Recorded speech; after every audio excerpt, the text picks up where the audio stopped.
হযরতে মূসা আলাইহিস সালামকে সেই দিন আল্লাহ তাআলা মুক্ত দিয়েছেন ফেরাউনের কবল থেকে, সে কারণে তার অনুসারীরা ইহুদিরা রোজা রাখত। নবী করিম সাল্লাল্লাহু আলাইহি ওয়াসাল্লাম ঘোষণা করেছেন, তোমরা একটা নয় বরং তোমরা দুটা রোজা রাখবা। অতএব যারা রোজা রাখতে চাই, আগামীকালকে একটি রোজা থাকবে শনিবার, তারপরের দিন একটি রবিবার, এই দুইটা রোজা রাখার মধ্য দিয়েই নবী করিম সাল্লাল্লাহু আলাইহি ওয়াসাল্লামের নির্দেশ পালন করা হবে। যদিও এটা ফরজ কিংবা ওয়াজিব নয়, তথাপিও নবীজি রাখার ব্যাপারে আগ্রহ প্রকাশ করেছেন, নির্দেশ দিয়েছেন যে আগামী বছর থেকে তোমরা একটা নয় দুইটা রাখবা। অতএব নবীজির এমন গুরুত্বপূর্ণ কথাটি আমাদের যে সমস্ত বয়োবৃদ্ধ বাবারা, ভাইয়েরা কিংবা বাসা বাড়িতে মায়েরা রোজা রাখতে চান, তাদেরকে ঘোষণা দিয়ে দেবেন, আজকে গিয়ে বলে দিবেন যে রোজা কিন্তু দুইটা, আগামীকাল তারপরের দিন। মূল রোজা হলো রবিবারের দিনে, আর সেই সাথে আরেকটা মিলাতে হবে আগামীকালকে। এই দুইটা রোজার ব্যাপারে আমরা যেন উৎসাহিত করি, সবাই চেষ্টা করি রাখার জন্যে। সম্মানিত সুধী, ইমাম হোসেন রাদিয়াল্লাহু তাআলা আনহু শুধু একা নয়, বরং সেখানে ৭২ জন ফ্যামিলির সদস্য মিলিয়ে তাদেরকে শাহাদাত বরণ করতে হয়েছে। ইতিহাস সাক্ষ্য দেয় সেখানে সর্বমোট ৭৩ জন সদস্য তারা ছিলেন। ৭৩ জনের মধ্যে একজনের নাম ছিল জয়নুল আবেদিন, তার ভাইয়ের ছেলে, অর্থাৎ নবীজির বংশধর। তিনি একজন বিমারি রোগে ছিলেন, অসুস্থ মানুষ ছিলেন, এত অসুস্থ তাকে ঘরের মধ্যে বন্দি করে রাখা হতো। তিনি যেতে পারতেন না, ঠিকমতো হাঁটতে চলতে পারতেন না। তো এই জয়নুল আবেদিন অসুস্থ থাকার কারণে ওরা সবাই মিলে সিদ্ধান্ত করলো যে সবাইকে মারো, কিন্তু অন্তত একটা বাতি রেখে দাও, নবীজির বংশের একটা মানুষ থাকুক, অসুস্থ মানুষ, তাকে রেখে দাও।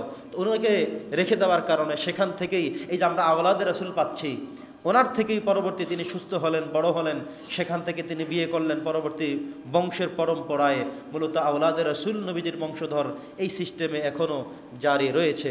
সম্মানিত সুধী, যদি ওনাকেও না রাখা হতো তাহলে ওই পর্যন্তই নবীর বংশধর সম্পূর্ণ খতম কিংবা শেষ হয়ে যেত। প্রিয় উপস্থিতি, তা আমাদের উদ্দেশ্যে যেই কথা আজকে আমরা আশুরার দিবসকে অত্যন্ত গুরুত্বের সাথে দিব। একদিকে বেদনাদায়ক বিষয়, আরেকদিকে মূসা আলাইহিস সালামের বিষয়টি স্মরণ রেখে আমরা রোজা রাখব। পাশাপাশি হাদিসের মধ্যে এমন কিছু কথাও আছে যে আশুরার রোজা যারা রাখবে তারা যেন এরপরে ইফতারির আয়োজনে কিংবা রাতের খাবারের আয়োজনে যেন একটু আনন্দ করে, কারণ সে সময় তাদের একটি আনন্দের বিষয় হলো মূসা আলাইহিস সালামকে আল্লাহ তাআলা মুক্তি দিয়েছেন।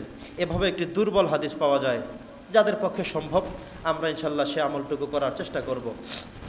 সম্মানিত উপস্থিতি, সেদিনের নিষিদ্ধ অনেকগুলো গুরুত্বপূর্ণ বিষয়, যে রাস্তায় রাস্তায় তাজিয়া পাঠ করবে তারা, হাই হোসেন হাই হোসেন বলে বলে বলে বলে বিশাল এক শোডাউন মিছিল, এমনকি অনেক পেঁচা তারা বানাবে, আতশবাজি করবে, অনেক কিছুর ছুরত তারা বানাবে। দেখবেন এটা চট্টগ্রাম বিশেষ করে, বর্তমানে ঢাকাও হচ্ছে, বিভিন্ন জেলাতেও শুরু হয়ে গিয়েছে।